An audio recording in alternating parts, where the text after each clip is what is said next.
സംഭവം നമ്മൾ ശനിയാഴ്ച അതായത് 30-ാം തീയതി ഡിസംബർ മാസം 30-ാം തീയതി വൈകിട്ട് 5 മണിക്ക് ഞാൻ മല്ലപ്പള്ളിയിലെ ഓട്ടോറിക്ഷയിൽ ഇരിക്കുന്ന സമയത്താണ് ജംഗ്ഷനിലുള്ള ഓട്ടോറിക്ഷ സ്റ്റാൻഡിൽ നമ്മുടെ സിഗ്നലിലുള്ള ഓട്ടോറിക്ഷ സ്റ്റാൻഡിൽ ഇരിക്കുമ്പോഴാണ് ഒരു സ്കൂട്ടർ വരികയും സ്കൂട്ടറിൻ്റെ പുറകെ വന്ന കാർ അദ്ദേഹത്തെ ഇടിച്ചു തെറിപ്പിക്കുകയും ചെയ്യുന്ന കാഴ്ച കാണുന്നു. ഓടിച്ചെന്ന് ഞാൻ അദ്ദേഹത്തെ എടുക്കുന്നു, മറ്റൊരാളെ സ്കൂട്ടർ മാറ്റുന്നു.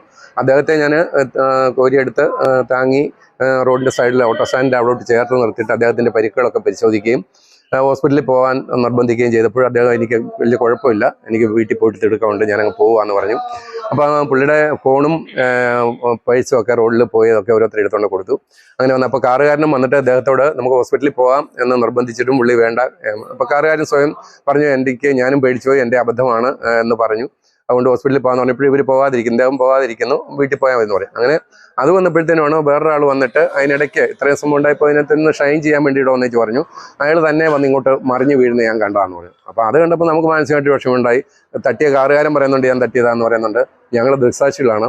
അപ്പോൾ ഞാൻ ആ എനിക്കൊരു വൈകാരികത ഉണ്ടായിട്ട് ഞാൻ അദ്ദേഹത്തോട് തിരിഞ്ഞേച്ച് പറഞ്ഞു, ഇതിനിടയ്ക്ക് ഷോ ചെയ്യാനായിട്ട് ഇങ്ങോട്ട് വരണ്ട, ഇവിടെ പ്രശ്നങ്ങളൊന്നുമില്ല, പരിക്ക് പറ്റിയ ആളിന് പരാതിയില്ല, പ്രശ്നങ്ങളില്ല, എല്ലാം സെറ്റിൽഡാണ്, കുഴപ്പമൊന്നുമില്ല. പിന്നെ നിങ്ങളായിട്ട് സംസാരിച്ച് വിഷയം വഷളാക്കി വഴിതിരിച്ച് വിടാൻ നോക്കേണ്ട, നിങ്ങൾ നിങ്ങളുടെ പണിക്ക് പോകുന്നു പറയും.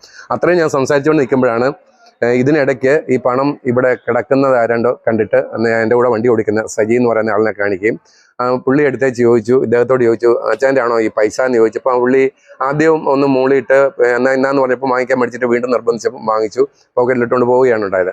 അപ്പോൾ അത് പുള്ളി മനഃപൂർവ്വം അല്ല എന്നുള്ളത് നമുക്ക് പിന്നീടാണ് അറിയുന്നത്, ഇതുപോലെ പൈസ കൊടുത്തു വിട്ട് കിടന്നതും കിട്ടിയത്. അപ്പോഴാണ് എൻ്റെ പണമാണ് നഷ്ടപ്പെട്ടതെന്ന് ഞാൻ ബോധ്യമാകുന്നത്.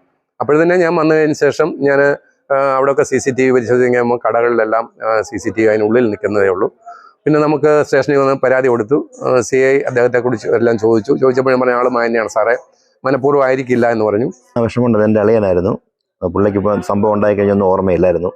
അത് കഴിഞ്ഞ് അടുത്ത ദിവസം പുള്ളി ഹോസ്പിറ്റലൈസായി, ശ്വാസം മുട്ടൽ സംബന്ധമായ ഒരു അസുഖത്തിന്. ഇപ്പോഴും പുള്ളി ഹോസ്പിറ്റലിലാണ്, തിരുവല്ല സായിപ്പിൻ്റെ ആശുപത്രി. ഇന്നലെയാണ് ഈ സംഭവം അറിയുന്നത്. പുള്ളി വൈഫിനോട് പറഞ്ഞ് ഇങ്ങനെ ഒരു സംഭവം ഉണ്ടായിട്ടുണ്ടെന്ന്, പൈസ കിട്ടിയെന്ന്. അപ്പോൾ നോക്കിയപ്പോൾ ഇത്രയും പൈസയുണ്ട്, എണ്ണി നോക്കിയപ്പം. അപ്പം ഞാൻ ഈ ചാനലെല്ലാം കണ്ടിട്ടുണ്ടായിരുന്നു, ന്യൂസിൽ അവരതൊന്നും കണ്ടിട്ടില്ലായിരുന്നു. അങ്ങനെ കണ്ട് ഞാൻ രാവിലെ തന്നെ പുള്ളിയെ കാണാൻ വേണ്ടി മല്ലപ്പള്ളി വന്നതാണ് ഈ പൈസയും കൊണ്ട്.